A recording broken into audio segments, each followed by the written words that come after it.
Komponen Barisan Merah Putih Republik Indonesia Provinsi Papua memberikan keterangan pers dalam mendukung pelaksanaan dana otonomi khusus dapat berlanjut demi mensejahterakan masyarakat di tanah Papua.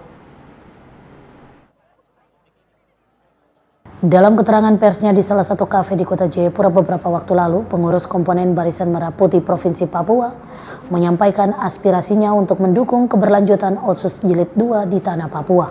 Komponen Barisan Merah Putih Provinsi Papua harapannya ada pembentukan organisasi independen pengelola dana Otsus dari pusat, sehingga permasalahan yang dihadapi dalam berbagai bidang seperti pendidikan, ekonomi, infrastruktur, dan kesehatan dapat ditangani dengan baik. Ketua Umum Komponen Barisan Merah Putih Provinsi Papua Yonas Nusi yang didampingi oleh dua pengurus Ketua Komponen BMP Kabupaten Jayapura mengatakan dalam revisi Undang-Undang Otonomi Khusus harus dikomunikasikan dengan baik sehingga sebagai bangsa tidak mengulangi kesalahan yang sama. Harapan kita harus ada cara lain, tidak seperti saat ini yang membuat rakyat seakan-akan dia hanya mendengar sebuah angka dari kebijakan negara untuk dana otonomi khusus yang dinilai dianggap cukup besar, tapi rakyat Papua seakan-akan tidak mengetahui. Nah, ini yang perlu kita komunikasikan dengan baik sehingga dalam revisi Undang-Undang Otsus ini jangan kita sebagai bangsa mengulangi kesalahan yang sama. Kalau kita mengulangi kesalahan yang sama, sama saja kita menghancurkan diri bangsa ini sendiri.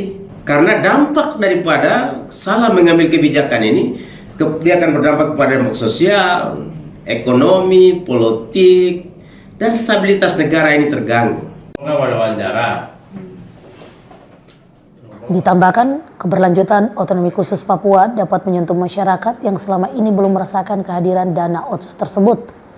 Karena kurang lebih 19 tahun dana Otsus yang bergulir dari pusat ke provinsi hingga ke kabupaten belum dirasakan baik oleh masyarakat.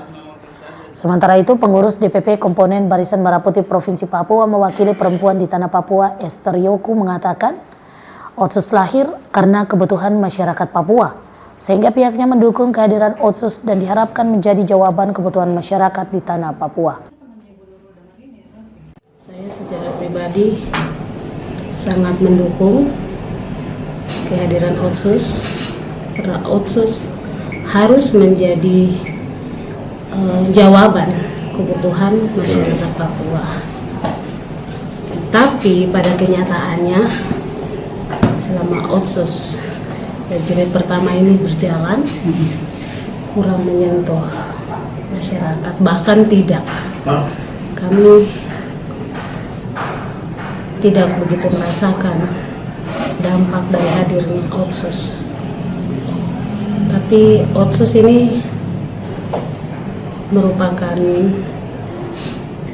sesuatu yang kehadirannya dinanti-nantikan sebenarnya dan sangat diharapkan menjadi solusi oleh masyarakat Papua. Pihaknya menilai dana Otsus hanya dinikmati oleh kalangan tertentu, bahkan masyarakat yang berada di kampung-kampung hanya mengetahui bahwa dana Otsus namun tidak mengetahui tujuan digulirnya dana tersebut. Sehingga diharapkan adanya regulasi yang kuat untuk mengatur pelaksanaan dana Otsus agar tepat sasaran demi mensejahterakan masyarakat di tanah Papua.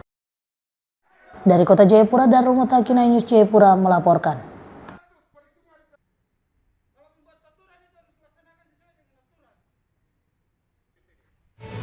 Beragam informasi menarik lainnya masih akan hadir kembali, tetaplah bersama kami.